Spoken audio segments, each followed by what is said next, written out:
Саламатсыздар. Бастауыш мектеп ұшағы ұшуға дайын. Түлектерімізге сәт сапар. Құрметті әріптестер, ата-аналар және сүйікті шәкірттерім. Бүгінгі күн ерекше күн.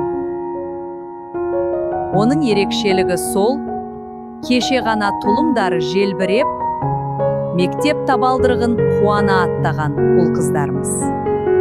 Бүгін ақыл ойлары толсып, жақсы мен жаманды айыра білетін дәрежеге жетті. Енді міне қанаттары қатайып, бастауыш сыныппен қоштасқалы отыр. 4 жыл бойы бірге оқып, бірге қуанып, бірге өстік. Әр күніміз естелікке толы болды. Шәкірттерім, сендер енді жаңа белеске қадам басасыңдар. Алған білімдерің жолдарыңды ашып, болашақтарыңды жарқын етсін. Ал енді олай болса, 4 жылдық естеліктерге бірге саяхат жасайық. Экраннан алыстамаңыздар.